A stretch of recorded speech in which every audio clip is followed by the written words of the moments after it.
Hello fellow creators, this is Munju JV. Welcome and welcome back to my channel.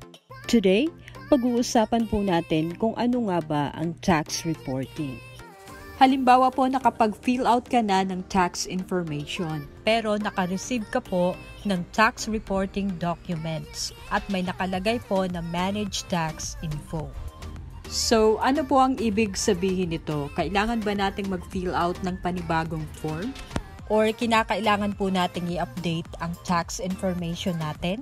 Bago po natin alamin kung ano nga ba ang tax reporting, pa-like naman po, pa-share and pa-subscribe kung hindi pa kayo nakakapag-subscribe. And i-hit nyo na rin po ang notification bell para updated po kayo sa mga video ko kagaya nito.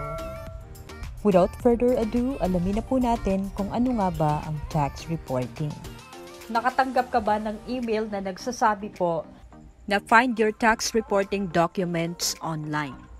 At ang mga nakalagay po dyan ay you can now find your 1042 for the tax year 2024 online. And if you have chosen to receive documents by postal mail, your document will also be mailed to you. You can review your documents or other information at any time in your tax settings. At may nakalagay din po na managed tax info. At dito nagtatanong ang karamihan na kailangan ba nating mag-fill out ng panibagong form? Or kailangan ba nating i-update ang tax form or tax information natin?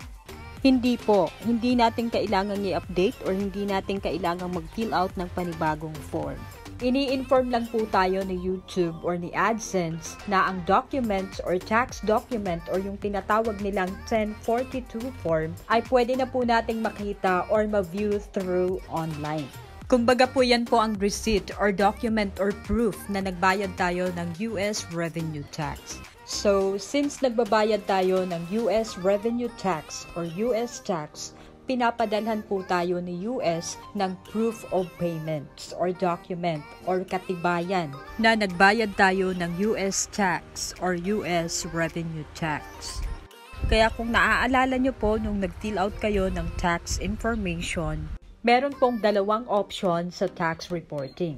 Pwede pong paperless or matatanggap nyo po ang document via online, or kapag naman po paper, ipapadala naman po ni AdSense ang document sa address na inilagay nyo po. But the easiest way to receive the document is through paperless or via online. Kaya karamihan po paperless ang pinipili. Bakit naman po tayo pinapadalhan ni US ng tax reporting document? Or ano nga ba ang purpose ng tax reporting document? Kaya po tayo pinapadalhan ni US ng tax reporting document or tax reporting form para maiwasan po ang double taxation. So kapag meron ka ng US tax reporting document or form at nakita ni BIR na nagbayad ka na ng US tax revenue, hindi ka na po nila sisingilin ng tax. Lahat po ba tayo ay magbabayad ng tax? Lahat po ng mga kumikita online required po na mag-declare ng kita sa BIR. Kaya po tayo pinagdi-declare ni BIR ng annual income natin para malaman nila kung exempted tayo na mag-tax or dapat tayong mag-tax. According to the train law, kapag po below 250,000 ang net or annual income natin, exempted po tayo or hindi tayo magbabayad ng tax. Pero kapag naman po more than 250,000 ang annual income natin, kinakailangan po nating mag-tax or magbayad ng tax. So, kaya po tayo pinapadalhan ni US ng tax reporting documents kasi pwede po nating i-present yan sa BIR. So, again, ang tax reporting document po ay patunay or proof na nagbayad tayo ng US tax revenue. Hindi po natin kailangang mag-fill out ng panibagong form or hindi natin kailangang i-update ang tax information natin. That's all for today. If you want to ask questions and offer suggestions, feel free to do so. Thank you so much for watching. God bless.